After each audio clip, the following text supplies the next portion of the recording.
What's up guys, Jawarlock here, back again with another unboxing. Today, Comic of the Month Club for May.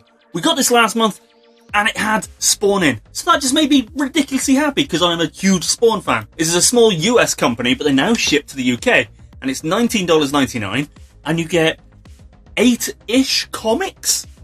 The thing is, when you subscribe, you get to sort of choose. So you say, oh, I like Marvel, I don't like DC. Oh, maybe I like this. Oh, give me some X-Men. That kind of thing. Which is kind of cool. So you're sort of having the box curated for yourself. Personally, I'll take anything. Any comics, I don't mind. I'll read them all. So, let's see what we have in this one. Oh, there's a lot of tape on this, I didn't realise. I'm going to cut my hand open. Right. Comic of the month. Bubble wrapped as well, which is always good. And we got a piece of paper. Comic of the Month. Thank you for your subscription to Comic of the Month Club. Improvements. They keep making little improvements, which is really good. Small packaging improvement. We got Small packaging improvement. We got bigger bubble envelopes that completely fill the box. This way the envelopes offer more protection and the package is easier to open. Good. We have again expanded our preference lists, so you can now select kids and horror as genres. So there you go, as well as DC and superheroes and things, you can now select horror and things like that. So that's pretty cool. Next month's improvements, we're talking to smaller publishers to see about including some of those books in our current box. We're open to anything our subscribers suggest that won't bankrupt us or get us arrested. Always good. Right, so we have all the comics in this bubble wrap. So let's take them all out, stick them in here and see what we have. Okay. So the first thing is The Amazing Spider-Man. Openly going to admit, the new film looks really, really good. But I'm not a huge Spider-Man fan. I didn't read it as a kid. I just never found him that interesting. I guess he should have been, but I don't know. I remember reading little bits, and I remember this character, Annex. You can show him.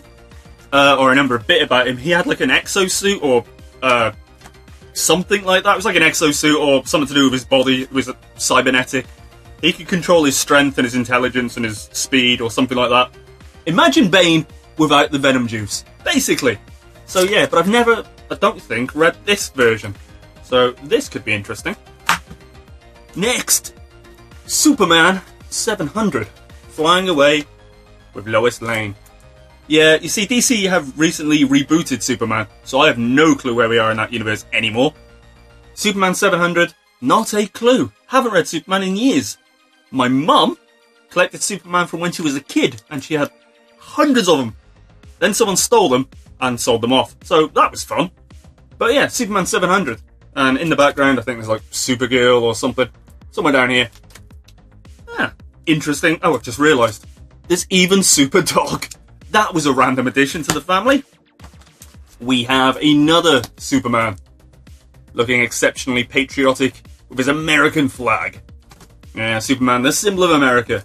I've never got Superman though, because like, oh, he's dead, but he comes back. Oh, he's been killed again, but he's resurrected. You just, I don't know. There's nothing human about him. Maybe it's just me.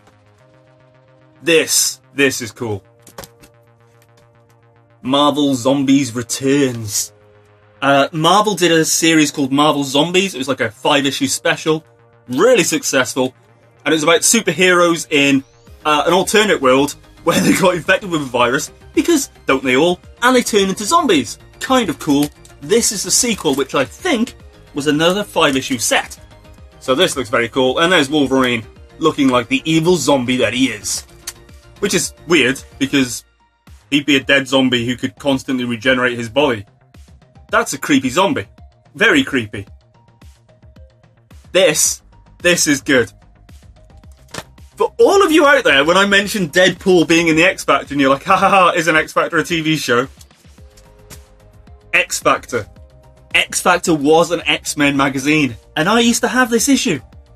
Because it's the Executioner's song, and if you've seen this channel before, you know just how much I go on about how good the Executioner's song storyline was. Involved a guy called Strife and a guy called Cable, who you may have heard of, and it's just a brilliant storyline. But here's some of the XFactor people. In fact, that's Strife, that's Strong Guy, that's Wolfsbane, that's Oh, I can't remember her name.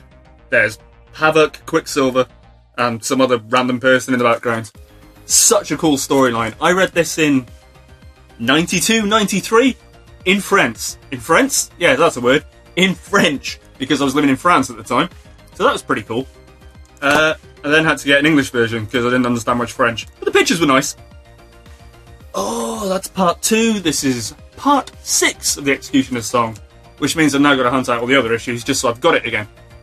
And there's Cable, Bishop, and Logan or Wolverine on the front with a card. I think, in fact, I have this card. I have a lot of X-Men cards from when I was a kid. £1, 1992. There you go. I thought it was 92, 93. XFactor again. And it's part 10. Very cool. Archangel Xavier.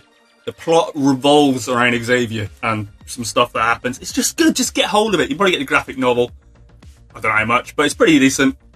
And Apocalypse, the best villain in the Marvel Universe. Better than Magneto. He's just, I think Apocalypse is brilliant. Not the one in the film, that was rubbish. But yeah, that is cool. Awesome. Happy with that. Ooh, we have more. We have Spiderman 2099. Never read it.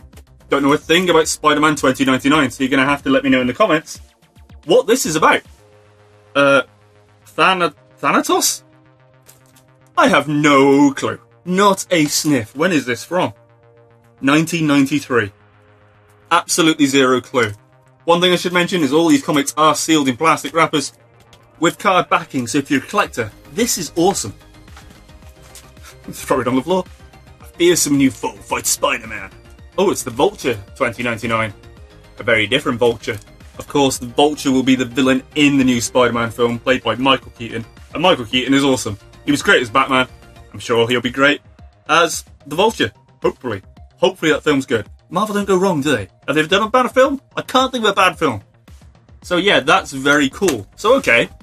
Usually get about 8, and we got Spider-Man 1, Superman 2, Superman 3, Marvel Zombies 4, X-Factor 5, X-Factor 6, X-Factor 7, Spider-Man 8, Spider-Man 9 comics. $19.99. For me, that is awesome because I like all of them. Executioner's song is brilliant. Gonna have to get all them again and read it. Spider-Man 1's never read, so that's brilliant. That's something new. The Zombies Superheroes one I remember, but I haven't read. So that's pretty cool. So yeah, this was Comic of the Month Club. Something entirely different to the usual geeky awesomeness that I do. But I quite like it. So let me know in the comments what you think. Have you ever tried Comic of the Month Club? What do you think of a subscription box that does comics? Is the value there? Are the comics decent? Let me know in the comments below. As always, if you want to grab one of these, I'll leave a link down below in the description. So thank you for watching, guys. If you enjoyed the video, please hit that like button because it really helps me out. And if you're new here, why not subscribe? Because why not? You might find something you like. In the meantime, though, and most importantly, be happy, be free, keep it awesome, and I will catch you next time. Bye-bye.